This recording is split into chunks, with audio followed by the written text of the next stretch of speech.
মেঘনা নদীর শান্ত জলের ছোঁয়া আর ইলিশের সুগন্ধে ভরা চাঁদপুরের বুকে একটি অসাধারণ দিন কাটিয়ে এলাম মাত্র 40 টাকা দিয়ে। সেই অভিজ্ঞতার বর্ণনা আজ আমি আপনাদের সাথে শেয়ার করব। চলুন ভিডিওটা শুরু করা যাক। হ্যালো এভরিওয়ান, আসসালামু আলাইকুম। আমি হাসানপুর স্টেশনে অপেক্ষা করছিলাম আমার বোন, ভাইয়া এবং ভাগ্নিদের জন্য। কিছুক্ষণ অপেক্ষার পর তারা আসলো।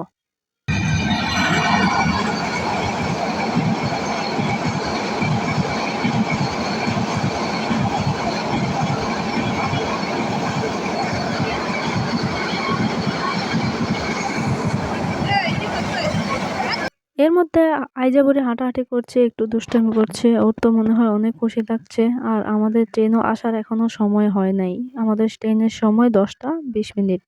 আর ট্রেনের অপেক্ষায় আমরা বোরিং সময় পার করছি।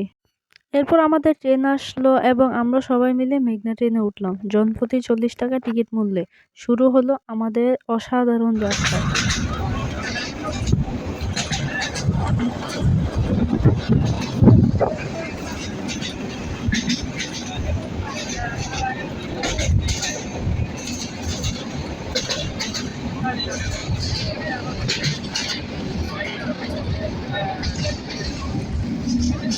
চাঁদপুর বড় স্টেশন নেমেই মনটা জুড়িয়ে গেল। সামনে ছিল রূপালী মেঘনা নদী, যার বিশালতা আর অপার সৌন্দর্য দেখে আমি মুগ্ধ হয়ে গেলাম। নদীর পাড়ে বসে থাকা আর নির্মল বাতাস গায়ে লাগানো সত্যি এক অসাধারণ অভিজ্ঞতা। সেই অপরূপ সৌন্দর্য দৃশ্য দেখে আমার মনটা আনন্দে ভরে উঠল। নদীর পাড়ে খাওয়া দাওয়ার দোকানও ছিল।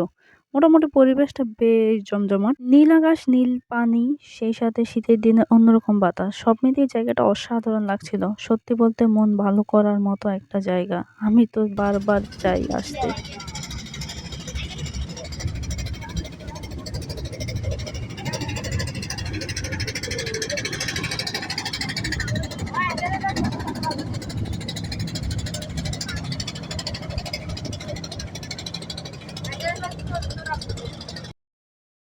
ঘোরাঘুরির পর যখন পেটে খিদে পেয়েছিল, আমরা একটি হোটেলে ঢুকলাম।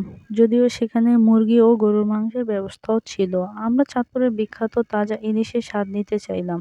অর্ডার করলাম ইলিশ মাছ, সাথে বেগুন ভাজা, লেজ ভর্তা, আলু ভর্তা। গরম গরম ভাতের সাথে পর্দার ইলিশ আর ভর্তার মিশ্রণে সত্যি অসাধারণ ছিল সেই খাবার। এমন স্বাদ অনেকদিন মনে থাকবে। খাওয়া দাওয়া শেষে আমরা মিনি কক্সবাজার যাওয়ার সিদ্ধান্ত নিলাম। জনপ্রতি 100 টাকা করে নৌকা ভাড়া দিয়ে আমরা 4 জন রওনা দিলাম। 2 ঘন্টা থাকার কথা থাকলেও আমরা 1 ঘন্টা সেখানে অবস্থান করলাম।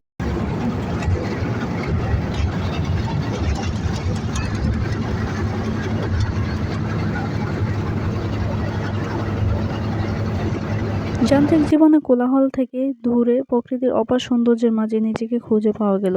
নীল আকাশ আর স্বচ্ছ পানির মিতালি, সেই সাথে মৃদু মন্দ বাতাস, সবকিছু মিলিয়ে এক অপার্থিব পরিবেশ সৃষ্টি হয়েছিল। সারাদিনের ক্লান্তি যেন নিমেষে দূর হয়ে গেল। মিনি কক্সবাজার আসলেই খুব সুন্দর একটি জায়গা।